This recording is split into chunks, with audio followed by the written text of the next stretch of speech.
Drama, drama, and more drama. Welcome to the bi-week edition of the Purple Rain podcast.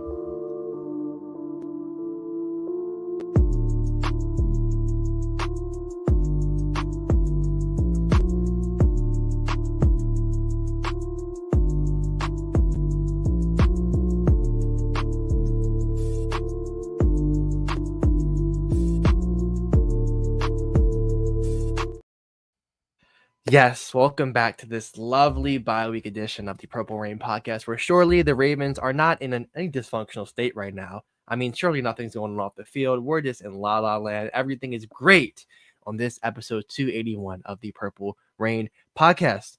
There are some freaking ballers to wear number 81 for us. Michael Jackson episode of the Purple Rain podcast. The Anquan Bolden episode. All right. The Owen Daniels, DeVar Darling, Benjamin Victor, Devontae Walker episode of the Purple Rain podcast. Thank you for coming through to this lovely episode of the Purple Rain podcast. I am so happy everybody is here. I'm glad you got to spend your Thursday evening with us to talk some ball. You can follow us on Instagram at the Purple Rain podcast. Follow this guy right here on Instagram or on X at Sutton Def. Follow me on Instagram at simplyas10.prod. And on X at simply AS10. And most importantly, our lovely sponsor, Manscaped. Use code PRP, 20% off your whole entire order, free international shipping, and like K-Duck says, last minute gift idea, keep his balls in mind. Yes, keep them in mind. Deck the balls, dare I say. There you go. I've gotten most of my Christmas shopping done. But if you haven't, I know a place, fast shipping, good quality products, Manscaped. But there's a lot to talk about. So I got to ask you first and foremost, it's Thursday. How has your week been? You've been a busy man. I'll say it. Very, very busy. But at the same time, the week's been going pretty good. I think my optimism levels have risen a little bit throughout the week. When it comes to this Ravens team, and a lot of people have been kind of really, really struggling with the idea of, the offense not really clicking like it's normally has been, and Justin Tucker doing what he's doing, and then this whole Diontae Johnson fiasco that we're going to get into as well. But I'm just thinking about this team turning a corner at some point in these next 4 weeks. You know what I mean? I think we definitely still do have a good amount of football in front of us, and we have a good chance, a really, really good chance to actually peak at the right time. And we're going to get into all of that on this episode of the show. Before we get into all that, of course, he covered all the main housekeeping stuff. Of course, like the video, subscribe to the channel as well if you are new. We'd appreciate that. Also giving a big shout out to the hashtag replay gang. So that means if you are not watching this episode 281 of the Purple Rain podcast live and you're part of the hashtag replay gang, hello, first and foremost. Thank you so much for coming through to this episode of the show. Make sure you like the video, subscribe, and comment down below. Since you're not in the live chat, comment down below what you think. If you are in the live chat, I do want to hear you now. Go ahead and sound off in the live chat. We see Marquita Robinson is in here, says, we ready? Yes. Here we go. Let's go. SG says, what's up, Rain Gang? How we doing? Shike says, after watching Hard Knocks, I want to play for Mike Tomlin and see the Steelers win a Super Bowl for the third time in my lifetime. Wow, that's a lot. That's a lot right there, Shike. Yeah, it's a lot. I did give my props to Mike Tomlin on my Hard Knocks review episode the other day, but that's a bit much.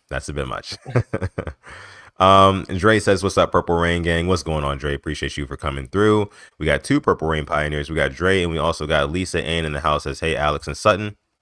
Diontae Johnson needs to be a pro, not like a spoiled little brat, and start contributing to this team. Lisa, yes, we will get into all of that. I'm sure we're going to have some nice and potentially conflicting opinions on the whole Diontae Johnson matter. So we'll go ahead and get to that. So make sure you stay tuned. Cam the Baptist in the house as well. Another Purple Rain Pioneer says, hashtag PRP, hashtag replay gang. You already know what it is, man. Boz, please do not cheer on Chike. Do not cheer on Chike on that one, man. Please don't do it. Don't do it. But what's up, Boz? Appreciate you for coming through as always. Talking about some Diontae wants to come home. Right. Mind you, this man was making fun of Diontae getting traded to the Ravens, saying, enjoy the drops. I don't want to hear none of that. All right. You don't want him back. Yeah. All right. I'll just leave it at that. There's so much news to talk about with the Ravens. It's kind of unheard of. I mean, last time we were this much in the sports world news was the whole Lamar contract, I'd say, for reasons outside of the game. But there's just been so much like since the game against the Eagles ended, like just blow after blow after blow after blow. Like I saw a report we still were interested in wide receivers, even with the whole Diontae thing. Like we got led to that. I mean, where do we even start first? You know what I mean? Like what do we take a stab at? What do we eat on the plate first? There's all this food. What are we eating first? Man, I mean, I think going into the bye week, I think it's really, really important to talk about how the Ravens can get better in this bye week. And I think there's a couple of different things. I think there's a mentality reset that needs to happen. I also think that there needs to be some people who come back and get healthy again, right? And that's what I kind of want to focus on first, right? So, who are some names for you, Alex, who you are expecting to get back healthy? Some big names, for me, are going to be like Michael Pierce and like Travis Jones. Getting that line back in order. That's going to be very, very important for December football when teams really want to like pound the rock and in that cold weather. It's going to be very, very crucial for the line to start stepping up and playing more consistently, especially since the back end of this defense is actually starting to improve a little bit slowly, but surely. They're starting to improve. They're starting to turn a little bit of a corner. I would love to see the defense kind of firing on all cylinders. You could even see the middle level. Roquan is actually kind of returning back to form just a little bit. We'll see how he progresses in the next 4 weeks as well. But Alex, who are some names for you who have been kind of down and out or back and forth, off and on the I word list, who you're expecting to get back after the bye week and you're expecting to make an impact? It's nobody who's been out. I mean, obviously Michael Pierce is huge. Travis Jones licking his wounds. I'm gonna go Kyle Hamilton number one. It feels like every game he gets hurt, it looks bad, and the next drive he's back in. Granted, the Bengals game he was out the rest of the game, but outside of that, I mean, he goes down and my heart drops because he's our heart and soul. It feels like of the defense. He's everything good that happens on the defense is mainly because of him. It feels like him and Marlon, to be fair. But I'm looking at him, Kyle Van Noy now, who missed last game. I'm not going to say that's the reason why we lost, because if the reason why you lost is a 30-some-year-old edge rusher, you got some big problems. If that's the reason why you lost. And then offensively, for blocking aspects, I didn't think I'd be saying this in August, but Charlie Kolar helping out, pass blocking, run blocking, getting him back. I think he'd be eligible to come off maybe the Steelers game or that Texans Christmas game, but getting him back would be really big just for all purposes, helping out whatever side of the line is just struggling, which it's the right side. I mean, but not the right tackle mainly. It's the right guard or left guard, not the tackles. They've been doing their thing. But those guys, and then whatever Rashad Bateman's dealing with will be great to have him back healthy. I don't know what it is, because he was putting out cryptic messages. It seemed like to me that he was healthy. He said government issues. Don't know what that means. I tried to decipher it, but I'm not a wide receiver, so Yeah, I don't have that mindset. I mean, wide yeah, receivers are just like they have different brains than everybody else. I don't know what they that do. meant. They I do. don't. It's like when Michael Thomas would tweet out some random cryptic message after every single Saints game. I I still have some of them bookmarks. I tried to break them down. I don't know what it meant. Well, But you know what I think it is, though? I think that the wide receiver position is the most frustrating position to play in football. I really do think that because honestly, you think about it, your job is so heavily reliant on so many other dominoes falling in the right place, right? Not only do you have to rely on your quarterback being able to get you the ball on time, in the right spot, whatever, you have to rely on his offensive line to allow him time to get you the ball. You know what I mean? Like there's just so many different layers that have to go right in order for you to have success, as opposed to running back. Your impact's going to start as soon as you get the ball put in your belly from the quarterback, right? It's just as simple as that. If you're an offensive lineman or a defensive lineman, your impact is going to be putting your hands on that other man on the other side of the line, right? And that's just right to the point. Quarterbacks is a little bit more reliant on his line, but wide receivers are really reliant on everything in the offense to go right. And, when opportunities are missed, and I think that this is why guys like Zay Flowers, who get a little bit animated sometimes when they're not getting their way. I get it. I get it. It's got to be frustrating, especially when that's your main job out there, to go out there and catch passes. And when that's not happening, yeah, it can be frustrating. But you are right, though. Wide receivers do have a different brain. And I think it just has to do with like them wanting to be professional on one end, but on the other end, they still want to get their shit off, right? So it's just like, they kind of have to be cryptic in that way. But as for Bateman, I don't really know if he is trying to be cryptic in like, hey, I'm not getting enough targets sort of thing. I don't really know if that's warranted from him, to be honest with you. Um, he's second in this team in receptions, I want to say, or not receptions or touchdowns. He's second in this team in touchdowns. And, I just think that Lamar's given him plenty of opportunities this season. And even after he's dropped pass after pass, from game to game, Lamar still goes back to him. So I don't necessarily see why Bateman would be the one to be like kind of in an uproar about him not getting his opportunities. But that's just me. What was your take? Like, truly, what were your feelings on Rashad Bateman posting those cryptic posts? I'm as a fan of his, I'm kind of like good because you do to me. I think he deserves more targets, unfortunately, or fortunately, however you want to look at it. The drop passes, I mean, the one in the Sun, yeah. The one against the Raiders, yeah. Outside of that, I can't think of many others he's had drops. But I don't What up, like LBHT? what's going on lunch break hot take. Thank you for coming through. I don't like seeing that. Obviously, I don't like that in the middle of the season. And he did have the one last year when he called out EDC in like March. I remember that was a big thing. But now Yeah. it's like every receiver feels like has had something to say or has acted a certain way, and it's not looking good.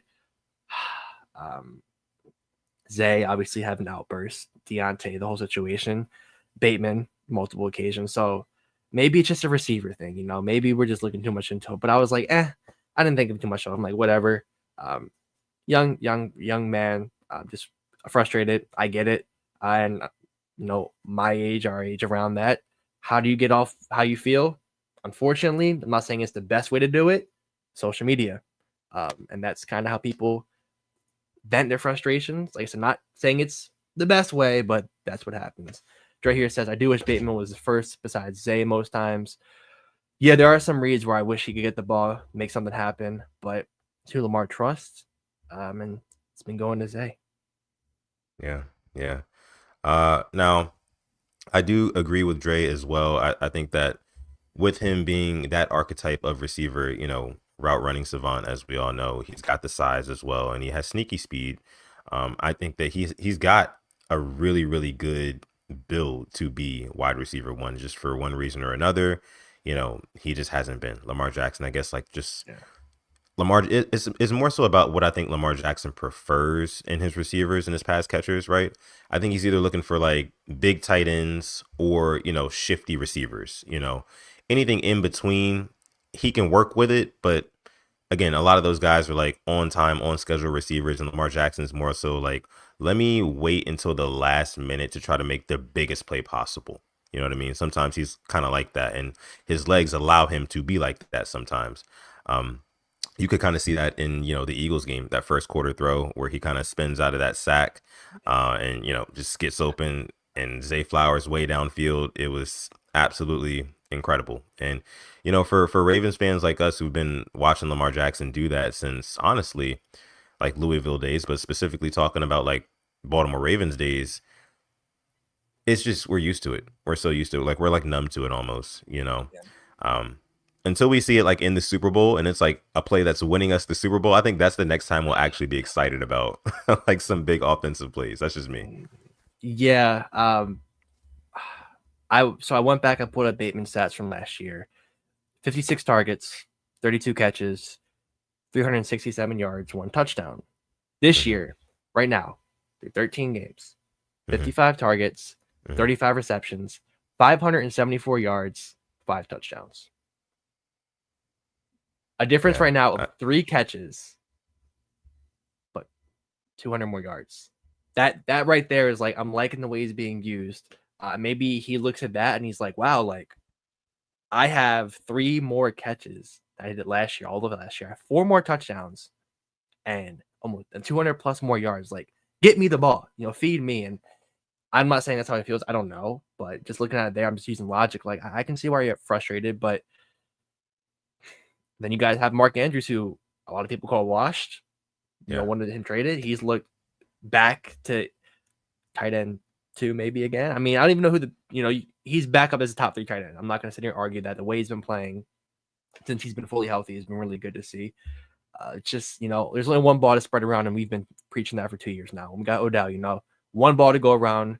how many, targets are all these guys going to get? So we do have a first super chat of the night from Maddie Boone. Thank you. He said, "What's Thank you good, so fellas? much. Just wanted to pre-order my goodbye to Harbaugh and Tucker for next year. By the way, Sutton was in prime form on the Sunday live stream." Oh boy, Yes, yes, yes. Yes, yes. the pre-order the goodbye to Harbaugh and Tucker. Fingers crossed, I'm gonna tell you this right now. I hope not for Tucker, for many reasons. I hope he turns it around, has a crazy just revenge arc, starts banging them back in, super accurate again. So I think it's all up here. I really do think it's all up here. As for Harbaugh, yeah, I think it's time to go, time for a change. But I don't think it will happen until 2026 because I think they'll let him just coach out his contract right now. Yeah, I definitely think that with Harbaugh, it's just time for a new message, you know, and that's what the same thing that we were thinking back in 2017 as well. Even the owner was thinking it. It felt like it was time for a new message. And of course, new life got injected into this franchise when Lamar Jackson was brought into the fold. But ever since then, we still have not been able to achieve kind of, well, not kind of, the Super Bowl, right? We haven't been able to get back there.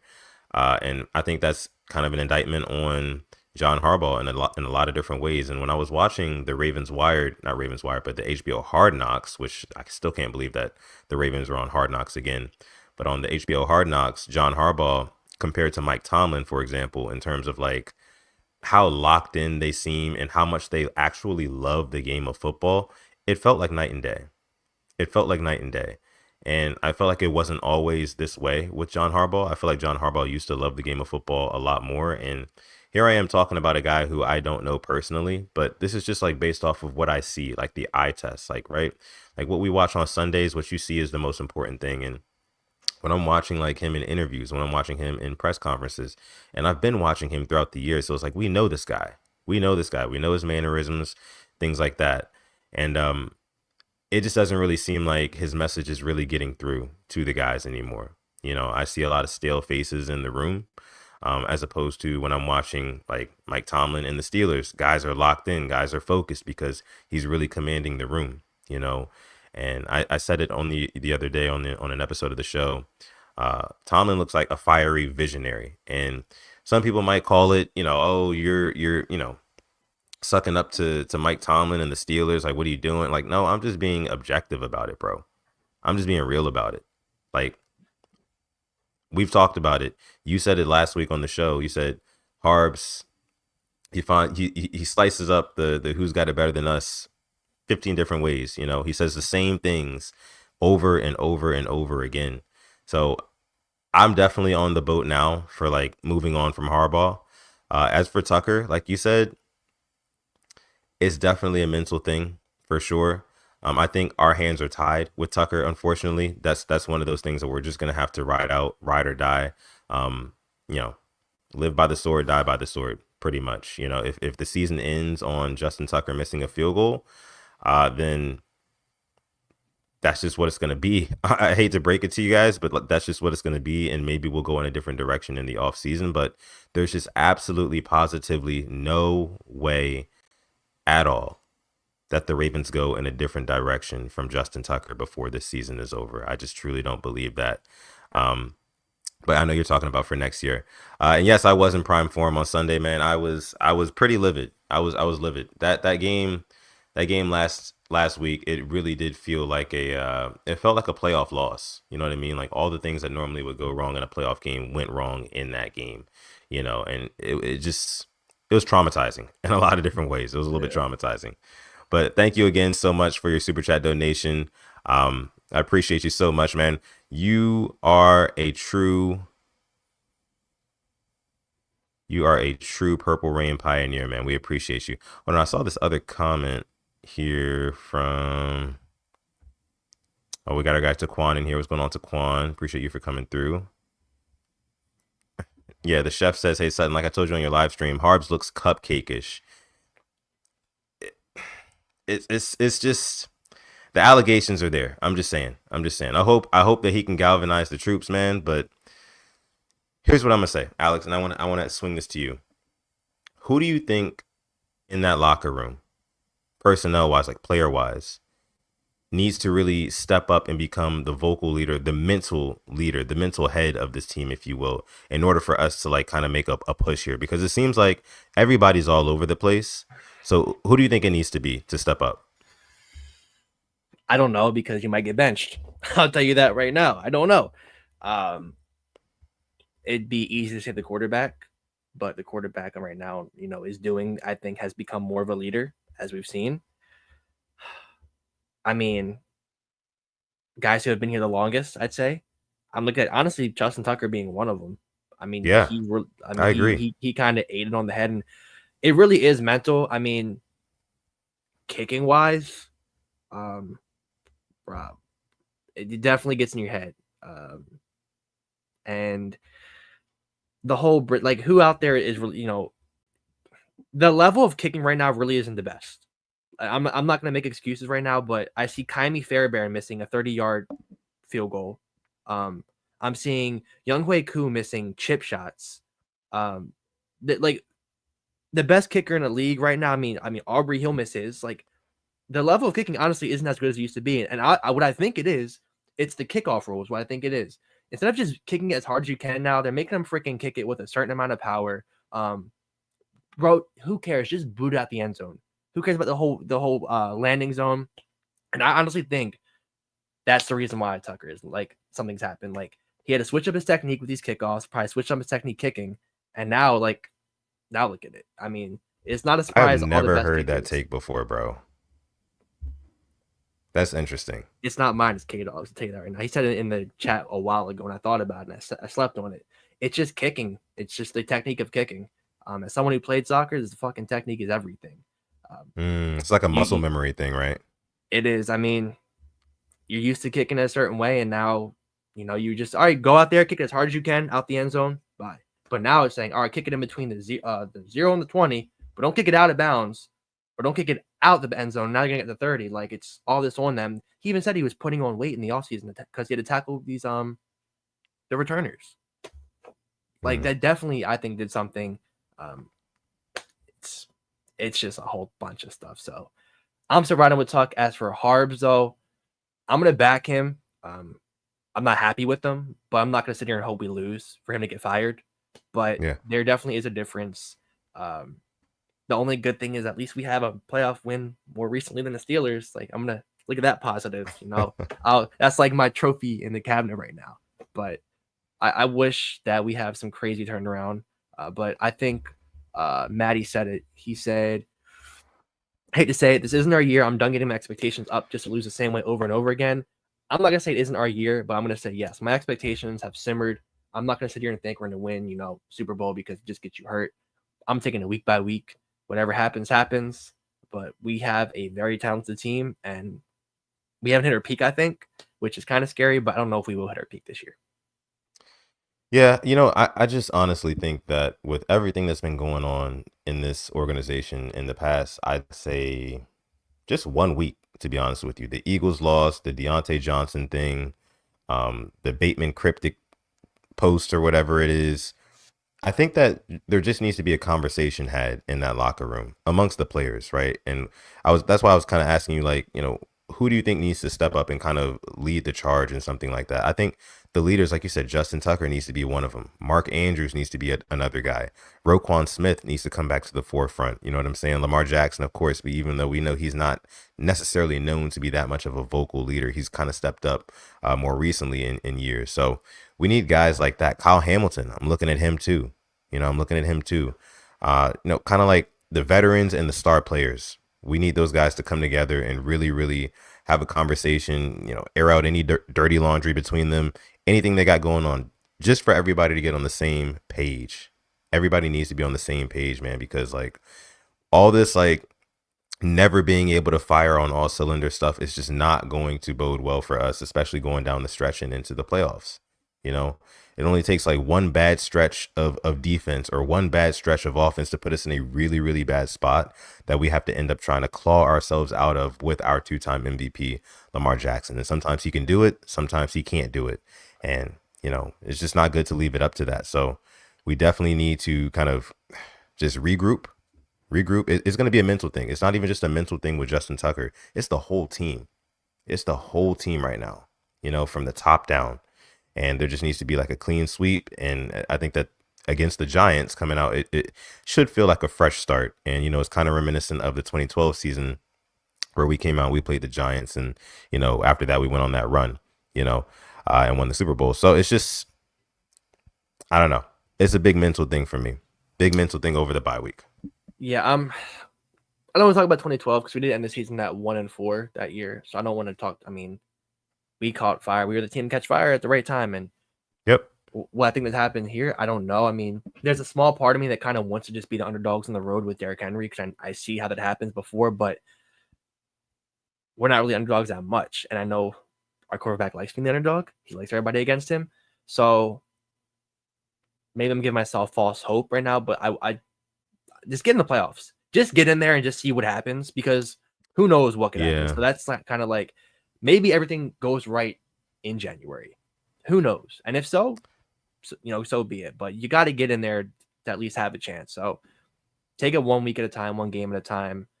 Hopefully everybody's, getting right physically, mentally, and getting ready for these last 4 games because 3 games in 11 days?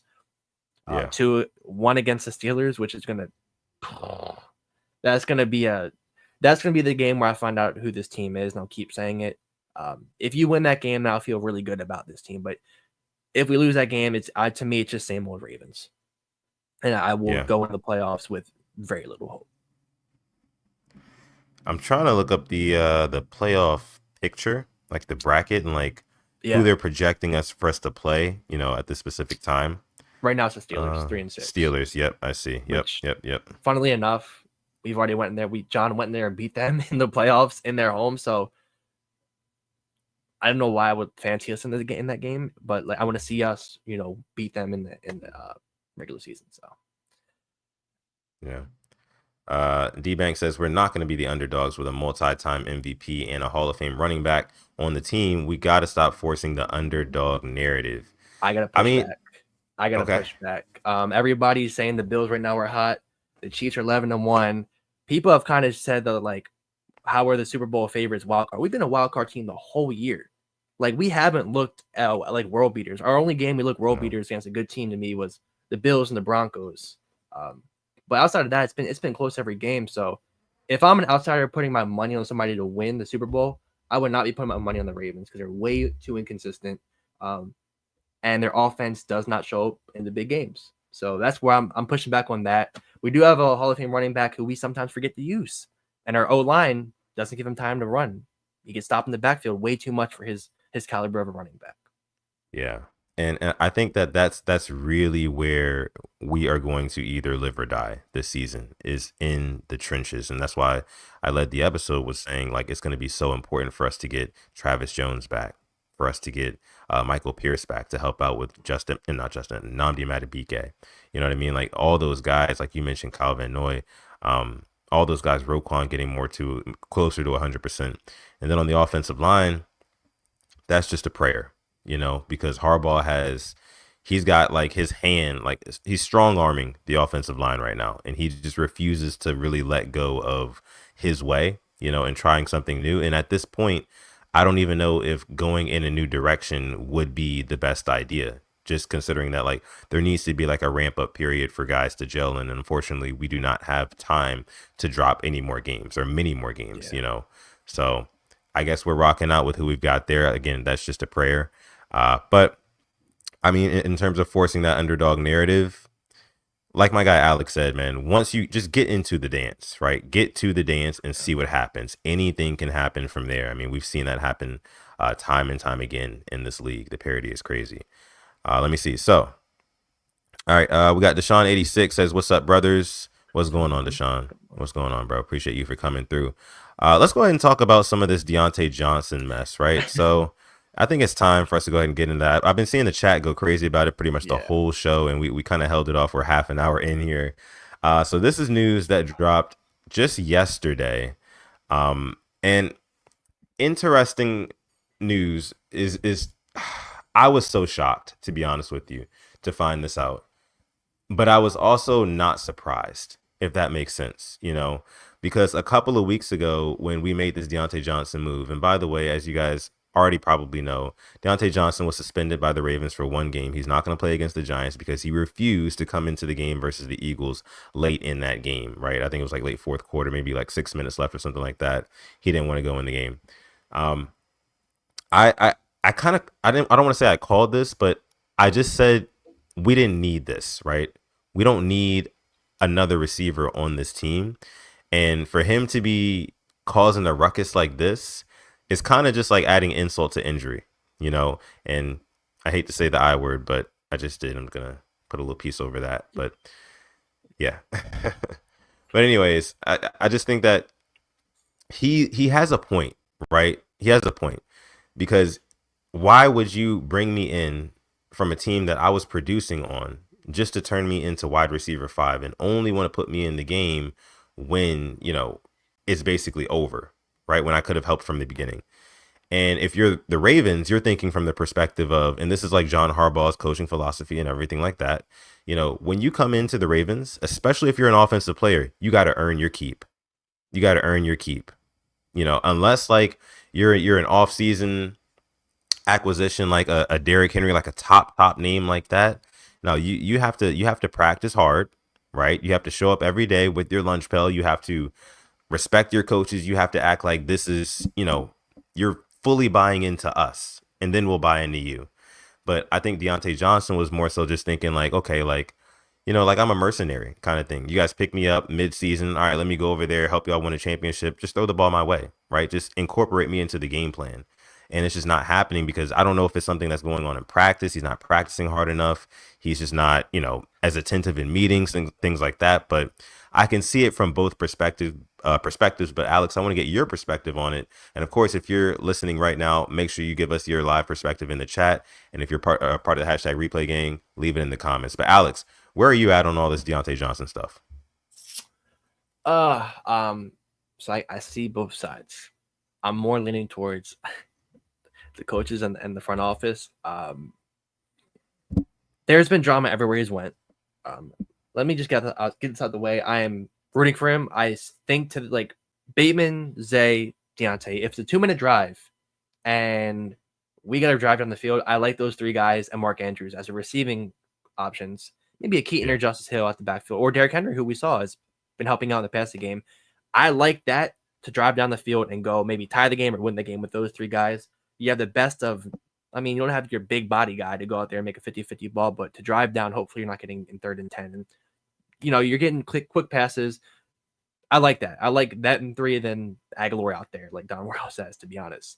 From Diontae's point, yes, you're going from a bad team in the Panthers to a contender in the Ravens. Yes, you want to get playing time, and I get it. Your number really hasn't been called that much. You've been throwing some passes that really weren't the best of passes. They maybe could have gotten a couple of them, but you were slipping on some.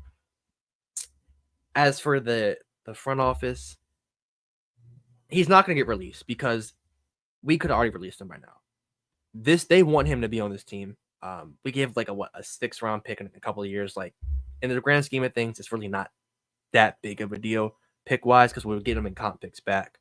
But this guy can help you out. Suspend him. Let's hope he can just maybe work his way back in. But I saw a video a couple weeks ago, months ago actually, Diontae with the Panthers saying, "Oh, I'm caught a diva. I'm caught a distraction." It's like there's kind of a good reason because allegedly, he would pick and choose when he would practice in Carolina. Some people can either confirm or deny that, but they can't do that here. He was picking and choosing, and that kind of brought up when you were saying, you gotta practice your butt off, bring your lunch pail to work. Like that's not how the Ravens do it. Unless you're seriously hurt, obviously you're not gonna practice, but you can't go half-assed in practice, practice. But EDC, obviously, I'm not putting blame on him because he brought in a talented guy. The coaching, you got to use what you have. But I'm more on the coach's side for this. But I can see why he's upset. But I just don't think that's the way you go. If your name is called, it's team. Not me. And you're lucky your quarterback had your back because Lamar, said we want him out there. He talked to him and they said he was visibly upset after we beat the Bengals on that Thursday night game. We just beat one of our biggest rivals in a primetime game, and you're sitting there making it about you. That's very, very selfish. I hope he can turn it around and become a pivotal part of this offense. But as for right now, yeah, I'm more on the coaching and the front office side. Yeah, but see, like I understand when you say you're on the coach's side because I think I lean that way too. But at the same time, how could you also say that, you think that they won't cut him? Because I just think that, like, if the behavior is already an issue, right? I don't think that a slap on the wrist like a 1 game suspension is going to fully correct and, make a 180 out of Diontae Johnson's behavior.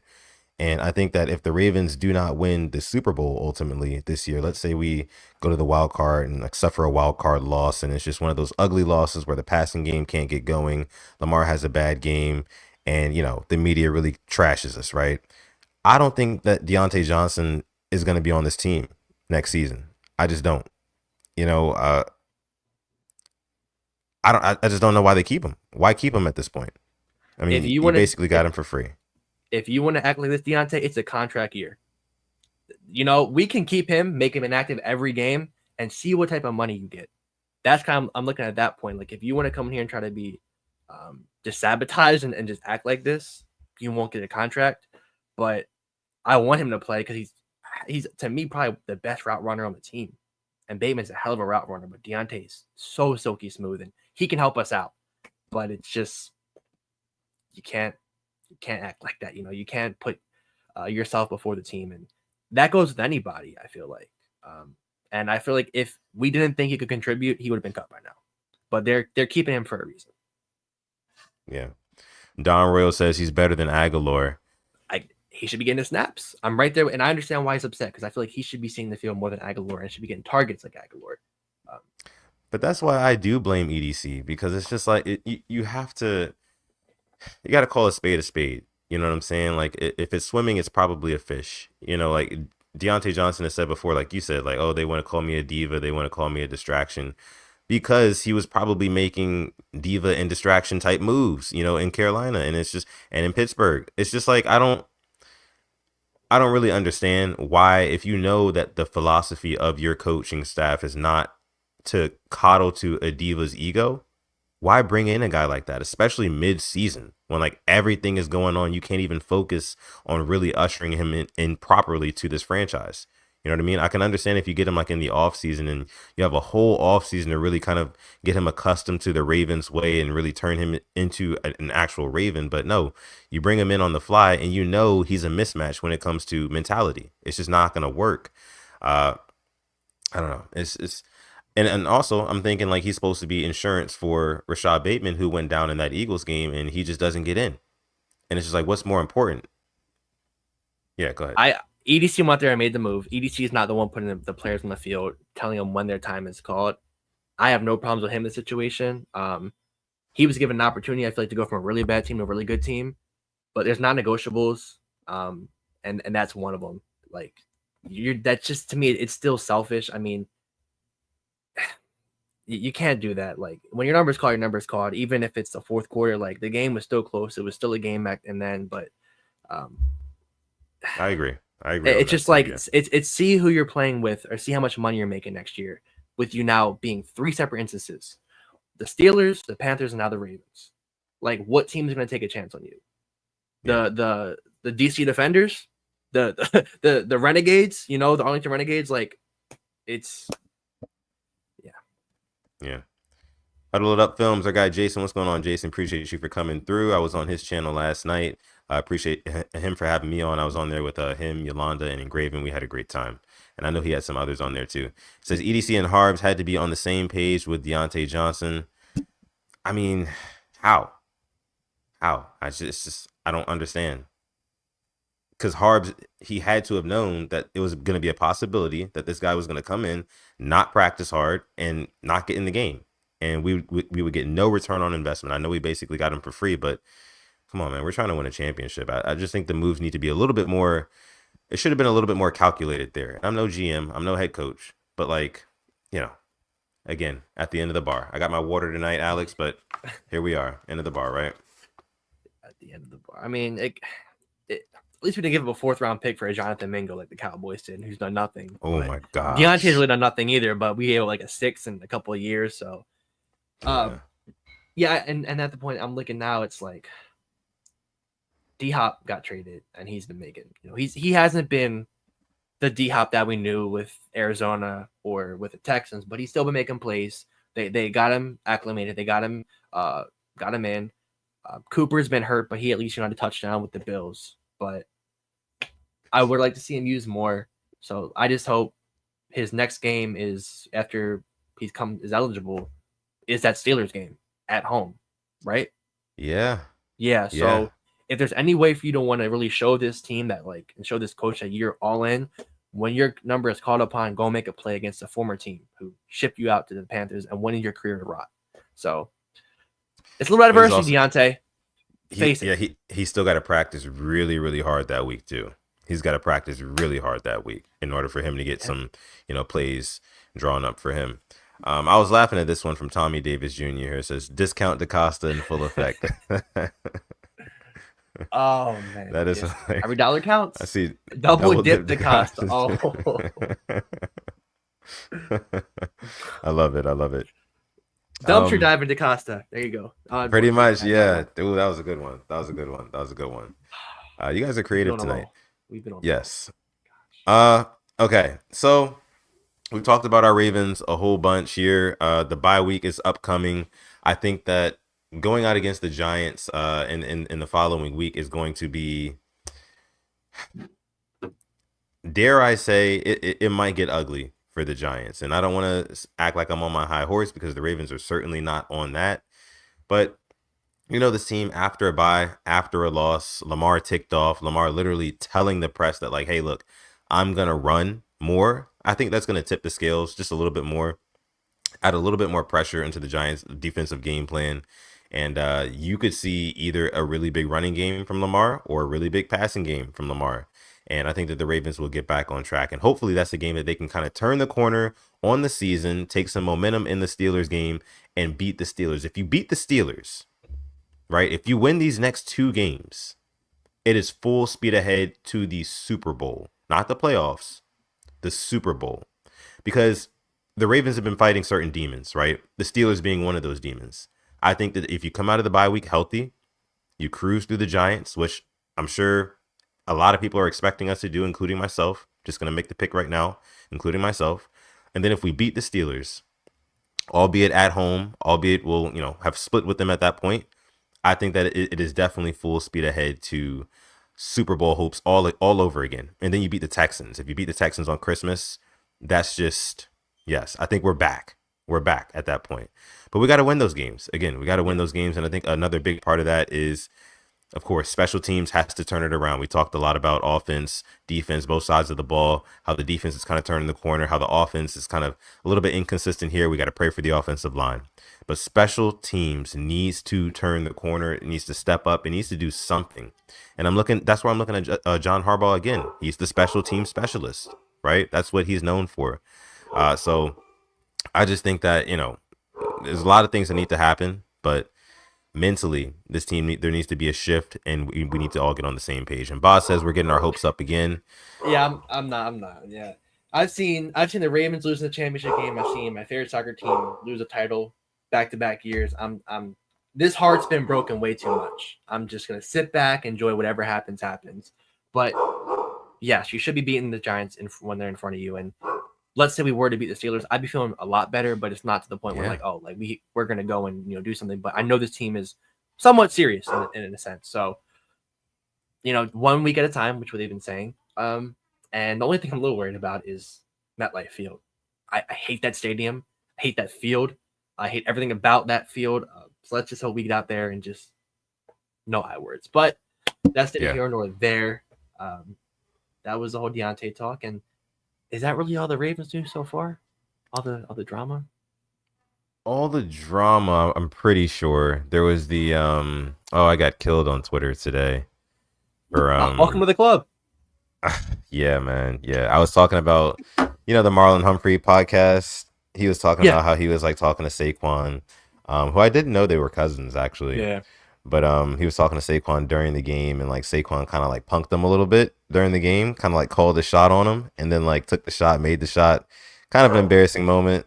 And I just said like Ed and Ray were rolling in their graves for this one, and people thought I was assuming that they had like passed away or something like that. But it's just like a common joke. It means like they're playing Yeah, careers, that's you know. Like I don't, come on now, come on. Anyways, but like it's just I don't know. There's definitely a different mentality, and I feels like the toughness, the same like rough and toughness that you got from the Ravens defense and the Rough Riders that were on those defenses of the past. You just don't have those same guys nowadays. You just don't. But on the other hand, if you look at a team like the Pittsburgh Steelers, they still kind of have that culture and mentality because it kind of flows through Mike Tomlin naturally. Even if the guys are kind of like different across the landscape of the NFL nowadays, with the right coach who can command a room, he can kind of still build that culture and sustain that culture. I think Harbaugh's kind of losing it because the players are changing, but he's not adapting. So that's where I'm at with that. A little tangent, little rant there. But yeah. oh, good. Oh, good. Yeah, so we have Thursday Night Football tonight. Yes. What is it? Week 14 of the NFL season. You know what? Haven't done it for a couple of weeks. Why not some picks? You know, Yeah. some Yeah. NFL picks for tonight. So, starting off tonight, we actually have a really good game. I think the Packers and the Lions are going to be playing Thursday Night Football. I know I got the Lions in this one. I think they will win. I think they'll give me them by 10. Lions by 10. I do also have the Lions in this one, man. They look like one of the best, dare I say, the best team in the league right now. So yeah, give me Detroit. Yes, yes. Moving on now to the team we were just talking about. One of them, the Browns and the Steelers. 1 o'clock, little AFC North football. I will be a Browns fan on Sunday, but I do think the Steelers sneak this one out. Yeah, I'm gonna go with the Steelers in this one too. I think that Jameis throws one too many interceptions, and the Steelers take this one. Yes. Moving on to probably one of the more toilet bowl games of 1 p.m. The Saints and the Giants, the one where you'll only see highlights. If something happens, you won't be watching it. It's in New York, but give me the Saints. They are 4-8. Drew Lock kind of sold me on Thanksgiving. I thought, he was back because I like what he did with the Seahawks in that game against the Eagles, but I was wrong. And the Giants line also isn't that good. So let me not throw too much shade at Drew Lock. Their line's just awful. Yeah, I'm also gonna go with the Saints in this one. The Giants, again, they're just overall probably the worst team. Like bar for bar, probably the worst team in the NFL to me. I think that I see some life out of the teams like the Carolina Panthers, but the Giants right now, man. I mean, just getting rid of Daniel Jones and going over to Drew Lock, him not being able to do anything either. Of course, like you mentioned, behind that offensive line, lack of skill players. Malik Neighbors kind of in jail over there. Yeah, give me the Saints. All right, going to a nice AFC East matchup, the Jets and the Dolphins in Miami.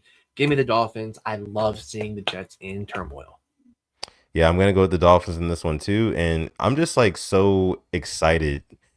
This is one of the reasons why I'm excited for the offseason, just to see the Jets Chronicles, the Jets sagas. It's just funny. You know what I'm saying? Like, you never really expect them to be good at this point. It just seems like there's always so much hype behind them. Are they like the new Cowboys? They're like the new Cowboys. They want to be the Cowboys, but like they just, I don't know. I don't know. They need something. They need to do something. Aaron Rodgers, I know you love to see his downfall though. Yeah, I mean, the guy's doing Netflix documentaries instead of being at practice. I mean, like, the guy thinks he's the smartest guy in the world, bro. Get to 500. You know what I mean? Like, yeah, man. I never thought I would dislike a quarterback more than Tom Brady, but I like Brady when I went to the Bucks. I haven't really liked Aaron Rodgers since the whole move. So, yeah.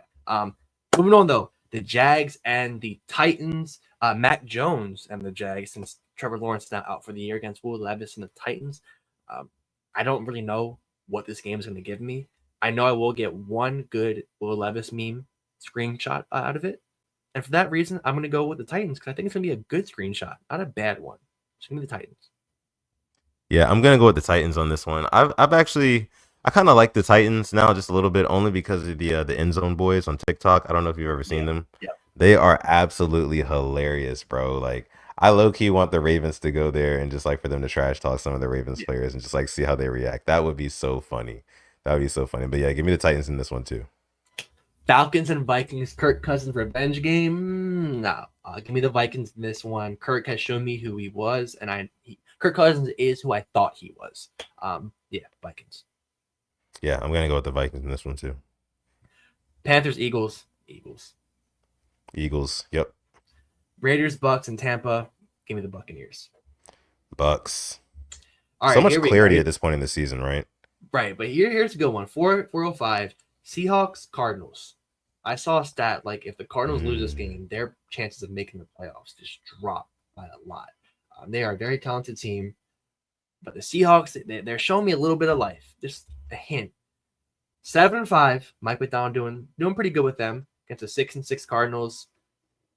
I trust a Mike McDonald led team more than a Jonathan Gannon led team. Give me I the do Seahawks too. in this one to go 8-5. Yeah. I'm gonna go with the Seahawks in a close one though. In a close one, I think Yes. that actually Kyler Murray has a good game against Seattle, but I think Seattle at the very end pulls it out. So yeah, give me the Seahawks. All right. Bears and 49ers in San Francisco. The Niners, man, they just, you know what? Bears are my upset of the week. Give me them in the upset. New head coach. Yeah, that'll be my upset. The Niners right now, I don't know who they are, and no CMC. It's not looking good. Mm. Yeah, as much as I would love to go with you on that one, I'm gonna go with the 49ers in this one. I just think that the Bears are in a readjustment phase right now, and going up against a team as talented as San Francisco, at this specific time is just not going to be very conducive to getting through their growing pains. So I'm gonna go with 49ers in this one. Moving on now. Bills and the Rams in LA. I'm gonna take the Bills in this one, Yeah. but um, I want to see something from the Rams. I want to see a game from them. I want to see them use their weapons and utilize them because last week was not convincing at all. But give me the Bills in this one. But I'm Rams, please give me something. Give me a win. We need this. Yeah, I'm gonna go Bills in this one too. And if Josh Allen goes out there and has a really really good game, he's gonna be full speed ahead MVP. I think it just is what it is. Just saying. But yeah, give me the Bills. All right, Chargers and Chiefs in KC 820. I don't see the Chargers winning this. Give me the Chiefs. Give me the Chargers. Give me the Chargers in this one in an upset. In an upset, I'm gonna go with the LA. I just think that right now with the stuff, not the suffers, but the struggles that the Chiefs have been having at tackle, I do think that the Chargers can kind of get after them just a little bit and kind of keep it close. And towards the end, I think that they can kind of run it out on them. Well, dang, I forgot no J.K. Dobbins. Damn. Yeah, that was my big thing. Yeah, no J.K. Ooh, that kind of makes things a little bit more tricky for sure, for sure. You know what? I'm still gonna go with the Chargers. Divisional matchup. I think that those guys will go out there and it'll be close. And at the end, some of this black magic has got to run out at some point. It's got to run out at some point. We've only seen it once this season, but it's got to happen again, especially before the playoffs, just for the NFL to make it believable this year, right? So give me the Chargers. All right, in the last game of the week, what a Monday night game. Bengals Cowboys. The Bengals who just do everything right offensively and just find a way to lose against the Cowboys and Cooper Rush. And I mean, they're 5-7. They're trying to make Yeah. one last push for the playoffs. But I think the Bengals doing this. There's like too many games where like they should win, but they don't. But I think the Bengals take this one in Dallas. Give me the Bengals to win this. Ooh, this is a tough one for me because yeah, if the Cowboys had Dak, I would say the Cowboys for sure. But since they don't, and Bro's been playing so well, I just don't think that the Cowboys will be able to keep up with the scoring of the Bengals, and I don't think that they'll be able to kind of run up the score like they have been able to on some other teams, or like some other teams have been able to do against the Bengals. I don't think the Cowboys are capable of that right now. So give me the Bengals. Yeah, I think my big thing though is I just don't think the Cowboys offense can keep up with the Bengals at all. Like if it gets into a Yeah, shootout, Cooper Rush, you're not going band no, for band with Joe Burrow no, like we've seen every time. absolutely not. Yeah, no. But those are your week 14 picks of the week. If you want to, maybe parlay a couple of them together, not sure it would be a lot of really good odds because a lot of favorites. But who knows? Who knows? Maybe one of our underdogs hits if you want to get a little frisky. But yeah, that was week 14. Anything else we got going on? We do have UFC 310. I want to say it is Okay. 310, 309. This, yeah, 310. UFC 310 is going down this Saturday. I do want to go ahead and give my predictions right here and right now. There we go. I'm gonna go with in the main event, flyweight Alexandra Pantoja versus Kai Asakura. I'm gonna go with Kai Asakura in this one, man. I just think that he's a little bit hungrier. He's never been in this spot before. Pantoja's had many of title fights, and normally when the young lion comes in, they tend to kind of take out a guy who's been kind of resting on his laurels for a little bit. Even though Pantoja is a great champion, I do think that Kai, it is his time. What's the main event for the people's main event? That is, it's going to be Shavkat Rachmanov versus Ian Gary. That's going to be a really, really huge fight. We're going to get a lot of questions answered with that one. Two undefeated records. Shavkat Rachmanov is 18-0. Ian Gary is 15-0. Two great styles matching up against each other. Now, it is interesting because these guys used to spar against each other, and Shavkat Rachmanov actually made Ian Gary tap in a sparring session or in a rolling session last year. I think it was a year and a half ago. For that reason, I'm gonna go with Shavkat. I think that at some point this fight is gonna get to the ground, and that's where he has a major advantage, and that's where he just really kind of dominates guys. On top of the fact that he's super durable on the feet too, so I'm gonna go Shavkat in that, and then you've also got heavyweight Cyril Gane versus Alexander Volkov, and that one I'm gonna go with Cyril Gane. I think he's just a little bit too technical for a slower Alexander Volkov, and they're similar size as well. So let me go Cyril Gane. And that's going to be my picks for UFC 310. You can parlay those together, see what it gets you. Hopefully it hits on whatever you choose to bet on. But yeah, that has been the UFC talk. And also, what do you got, something else for us? I have one play for tonight. One Okay. play. Okay. Jared Goff over 1.5 touchdowns. Remember, I said that. I'm riding with Goofball till the end. Give me the 2 touchdown Jared Goff. I feel like that's free. That sounds free. You'd be surprised. What are the odds on that? Like minus, it's got to be minus something. It was like a minus, like it was a solid play to take it just straight, like a minus. Like, yeah. Okay. I love it. Yeah. I love it. All right. Yeah. I definitely think that it'll be sort of a shootout tonight. Whatever the over under for the points are, I would probably take the over tonight. Just being honest with you. Since we're here, I want to give a tip my cap. Part of my long hair. A tip my cap to that Monday night game. I was not expecting Browns Broncos to be that entertaining.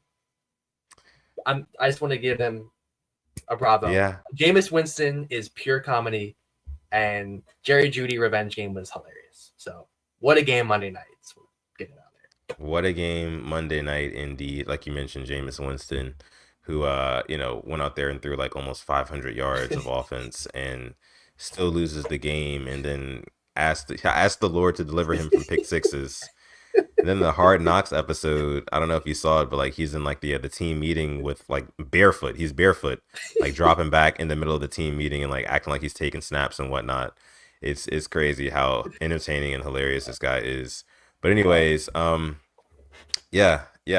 my cap to also Bo Nix as well. Yeah. Who I've been looking at pretty much. I've been trying to follow him and watch him all season. He throws a hell of a football. He's got a cannon on him, and he's deadly accurate most of the time. So we'll love to see his development. Glad we beat them. Glad we're probably not going to have to play them next season. But going to be fun to watch his development. But yeah, I think we're going to go ahead and leave it there for this episode of the Purple Rain Podcast, episode 281. Thank you all so much for coming through to this one. Make sure you like the video, leave a like before you go, and also subscribe to the channel if you are new. We do have new episodes every Monday and Thursday, and then also episodes dropping throughout the week. I like to go live in the mornings, talking about all things Raven, things that just kind of come to my mind first thing in the morning. I like to hop on live and talk to you guys for a little bit and, get the day started that way. So make sure you stay tuned for that as well. Again, you can follow us on Instagram at the Purple Rain Podcast. You can follow me on X at Sutton Def or on Instagram at Sutton Def. And then Simply AS10, you can find him on X at Simply AS10, and then on Instagram at simplyas10.prod. And like we led the episode with, Manscaped is here for the holidays, man. Listen, the holidays are only a couple of weeks away. I hope you get your Christmas shopping done very, very soon. If you want to go on Manscaped and get a loved one something from there, you can go on there, use our code PRP. You're going to get 20% off on all sorts of great holiday products like the beard trimmer. They've got the scalp buffer as well. They've got a 2-in-1 hair conditioner with shampoo. It's really, really nice. Really, really nice. Make sure you check out what they got on there. Then not to mention the Lawnmower 5.0. I think they have a gold plated one as well. Really, really nice. It screams holiday. So 20% off of that, code PRP. But yeah, with that being said, thank you all so much again for coming out to the show. We're going to catch y'all on Monday. With that being said, I'm going to let my guy Alex take us out. For my Ravens fans, enjoy your stressful weekend of football. I hope you enjoy it. Stress-free. Yes. No, sorry, stress-free. I'm sorry, I'm thinking about watching soccer and I'll be stressed. My bad. But thank you all for coming through this episode 281 of the Purple Rain Podcast. We love you. We appreciate you. As always, stay positive, test negative. Yes, and never, ever, ever forget, even on the rainiest days, to call God. So episode 281 of the Purple Rain Podcast. We're going to catch you guys in the next one. Peace.